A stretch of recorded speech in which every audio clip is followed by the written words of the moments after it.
네, 오늘은 사업자와 일반인들이 모두 궁금해하는 프리랜서에 대해서 말씀드리겠습니다.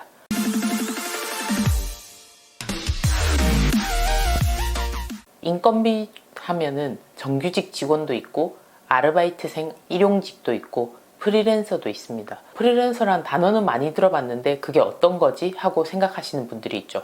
우리가 사업자를 내게 되면 사업자 번호가 나옵니다. 이런 분들은 사업자 번호를 가지고 사업을 하시는 분들이고요. 프리랜서는 정규직 직원처럼 고용이 되어 있는 게 아니고 자기 주민번호로 사업을 하는 사업소득자입니다. 엄연히 근로소득자와 구별되는 사업소득자입니다. 이분들은 사업주의 지시에 의해 움직이거나 또는 한 사업장이 고정되어 있고 이런 게 아니기 때문에 우리가 프리랜서라고 지칭을 하죠. 이분들도 사업소득자이기 때문에 당연히 소득세 신고 의무가 있습니다. 근로자들은 회사에서 근로소득에 대해서 매년 2월에 연말정산을 해주지만 이 사업소득자인 프리랜서들은 본인들이 직접 5월에 사업소득세 신고를 하셔야 됩니다. 사업자 번호가 있는 사업자와는 다른 점이 부가가치세 신고 의무가 없다는 거죠. 이런 프리랜서들은 사업소득자 중에 부가세가 면세되는 인적 용역자이기 때문에 이분들은 종합소득세 신고를 하시면 됩니다. 물론 종합소득세 신고할 때 혹시 프리랜서 소득 외에 근로소득이 있거나 또는 기타 소득이 있거나 이런 경우에는 다 합산해서 신고하시면 됩니다. 이번 5월 종합소득세 신고 기간에 특이한 점이 있었죠.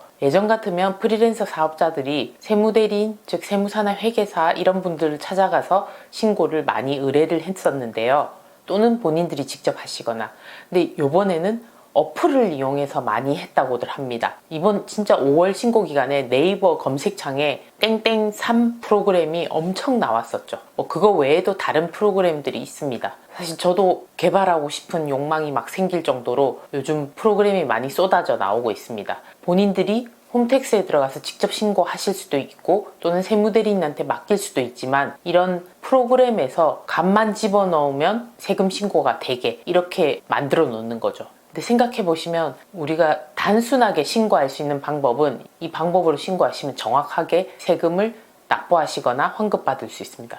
그렇지만 아닌 경우에는 잘못 신고하다가는 큰일이 날 수도 있으니까 제 설명을 한번 들어보십시오. 프리랜서가 종합소득세 신고를 할 때는 일반 사업자처럼 직전 연도 수익금액, 즉 직전 연도 매출액이 2,400을 넘느냐 안 넘느냐에 따라서 단순경비율 대상이냐 또는 기준경비율 대상이냐를 따집니다. 프리랜서는 서비스업이기 때문에 직전 연도 매출 2,400만 원을 기준으로 하죠. 그래서 올해 2020년도에 대한 종합소득세 신고 내년 5월에 할 때는 2020년의 직전 연도인 19년도에 내 사업소득 금액이 2,400 미치였거나 또는 아예 없는 이런 사람이면 됩니다. 즉 전혀 19년도에 사업 관련된 소득이 없으시거나 그거는 사업자 번호가 있는 사업소득 또는 프리랜서 소득 다 합산입니다. 이런 사업소득 금액이 없거나 있더라도 2,400만 원 미치면 이분은 2020년도에 단순경비율로 신고할 수 있습니다. 왜 제가 단순경비율로 강조하냐면 우리가 장부를 작성하지 않아도 국가에서 무조건 비용을 인정해 주는 게 있습니다. 이게 경비율이란 제도인데요. 여기서 단순경비율은 좀 더 경비율이 높은 거고요. 기준경비율은 인정받을 수 있는 경비율이 낮은 겁니다. 전년도 매출이 2,400 미치면 올해 매출액이 10억이었다 치더라도 단순경비율을 적용받을 수 있습니다. 예를 들어서 전년도에 내가 수익금액이 1,000만 원이었다. 이러면 2020년도 수익금액이 예를 들어 3,000만 원이다. 이러면 3,000만 원에 대해서 단순경비율을 빼줍니다. 단순경비율은 내 소득을 신고하는 원천징수자가 어떤 코드를 넣느냐에 따라서 다른데요. 보통 업종에 따라서 조금씩 틀리지만 프리랜서가 60%에서 70% 사이라고 보시면 됩니다. 그러면 기타로 많이 쓰는 코드가 64% 정도 되는데요. 그러면 3,000만 원에서 64%를 빼면 그냥 제가 편의상 60%라고 예를 들게요. 그러면 3,000만 원에 60%인 1,800만 원을 빼고 난 나머지 40%, 1,200만 원이 내 소득 금액이 됩니다. 내가 증빙이 하나도 없어도 60%를 무조건 국가에서 비용으로 인정해 준다는 거죠. 그러나 기준경비율은 이 60%가 아니고 20%, 10%, 30% 40% 이렇게 되게 작습니다. 그래서 단순경 비율이 60% 경비를 인정받고 40%인 1200에 대해서만 내가 세율을 곱하면 됩니다. 물론 세율 곱하기 전에 내 기본 공제, 나 말고 부양가족 있으면 부양가족 공제 이렇게 다 빼면 됩니다. 인당 150만 원이죠. 일단 1200에서 내가 부양가족은 없다고 치고 대신에 배우자가 있는 여성이어서 부녀자 공제 50만 원을 받는다고 치면 나는 기본 공제 150에 50만 원에서 200만 원이 빠집니다. 그러면 아까 소득금액 1200에서 200을 빼면 1000만 원만 남게 되죠. 여기에 세율을 곱하는데 1000만 원이면 종합소득세율 최저세율인 6%가 적용됩니다. 그럼 1000만 원에 6%를 곱하면 60만 원이죠. 그럼 60만 원에서 끝이 나느냐? 그게 아니고 60만 원에 표준세액공제 7만 원을 빼줍니다. 그럼 53만 원이 내 최종 세금이 되는 거죠. 물론 내가 퇴직연금이나 연금저축 같은 거 가입했으면 또 추가로 공제되지만 일단 그거는 빼고 53만 원이 세금이 됩니다. 그러면 내가 53만 원을 내느냐? 그게 아니죠. 내가 3천만 원에서 3.3% 미리 돈을 받을 때 냈던 세금이 있죠. 여기서 0.3%는 지방세니까 일단 빼고요. 3천만 원에 3% 하면 90만 원이죠. 그래서 90만 원을 미리 내놓은 게 있어요. 근데 지금 세금을 계산해 봤더니 60만 원에서 표준세액공제 7만 원을 뺀 53만 원이니까 53만 원에서 빼기 90만 원 하면 그만큼 차액에 대해서 환급을 받을 수가 있는 거죠. 그래서 요번에 대대적으로 막 그런 어플이나 프로그램 회사에서 금액 넣고 본인 인적사항 넣고 하면 무조건 환급을 해준다, 환급을 받을 수 있다, 이런 식으로 홍보를 많이 한 거죠. 단순경 비율은 홈택스에서 직접 신고하셔도 세무사가 해도 어떤 세무대리인이 해도 틀리지만 않는다면 똑같은 세금이 나옵니다. 그래서 프리랜서 단순경 비율이 어떻게 해서 세금이 계산되는지 말씀을 드렸고요. 내가 미리 낸 세금보다 계산한 세금이 적으면 환급을 받고, 만약에 계산한 세금이 더 크다 이러면 그때 5월에 종합소득세를 추가로 납부하게 됩니다. 가끔 사업자 대표님들이 자기 회사에 정규직 직원 외에 프리랜서를 고용한 경우에 그분들의 인건비를 신고해주면서 3.3%를 떼고 나서 신고를 해줍니다. 그런데 이유가 어쨌든 그분들의 소득세 신고까지 해줘야 되는 상황이 됩니다. 그래서 세금이 많이 나오는지 그런 부분에 대해서 직원한테 설명하기 위해서 저희한테 많이 물어보시죠.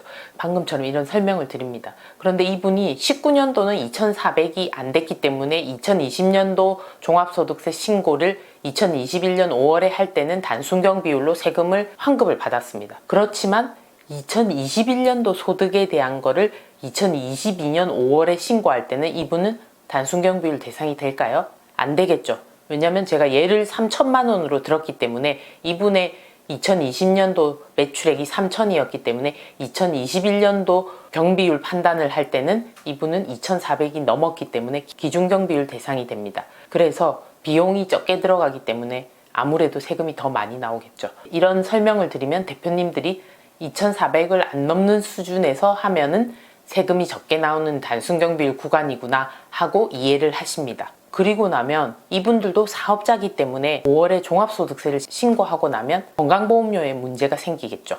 우리나라의 제2의 세금인 건강보험료.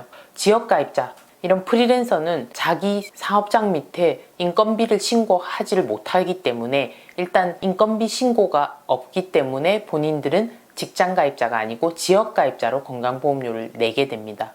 프리랜서 수익 금액이 적은 사람들은 보통 배우자나 부모님 밑으로 부양가족으로 들어가 있는 경우도 간혹 있습니다. 그런데 본인의 소득세 신고를 하고 나면 소득금액이 발생하기 때문에 공단에서 11월에 5월에 신고하고 나면 11월에 건강보험료를 내라고 연락이 올 수 있습니다. 이럴 경우에는 아까 말씀드린 경비율을 뺀 소득금액, 즉 아까 3천만 원에서 60%를 뺀 1200만 원이 소득금액 1200만 원이 500만 원 미치면 우리가 해촉증명서라는 것을 공단에 내서 보험료를 안 내게 할 수도 있습니다. 예에서는 500을 넘었기 때문에 그 케이스에 해당이 안 되겠지만 만약에 60% 뺀 금액이 500이 안 된다, 뭐 490이다 이러면 이 프리랜서 급여를 지급한 회사에서 해촉증명서를 하나 작성해 줍니다. 더 이상 이 직원이 우리 회사에서 근무하지 않는다, 이런 거를 증명해 주는 서류죠. 특별한 양식은 없고요. 이거를 공단에 제출하게 되면 공단에서 그걸 보고 이분에 대해서 보험료 부과하는 것을 안 할 수 있게 됩니다. 그러니까 이런 것도 잘 알아두시면 보험료나 소득세 신고할 때 많은 도움이 되시게 됩니다. 이렇게 경비율 대상이 되면 다행인데, 프리랜서도 서비스 업종이기 때문에 전년도 수익 금액이 7,500만 원을 넘게 되면 복식부기 의무자로서 당연히 장부를 작성해서 신고를 하셔야 됩니다.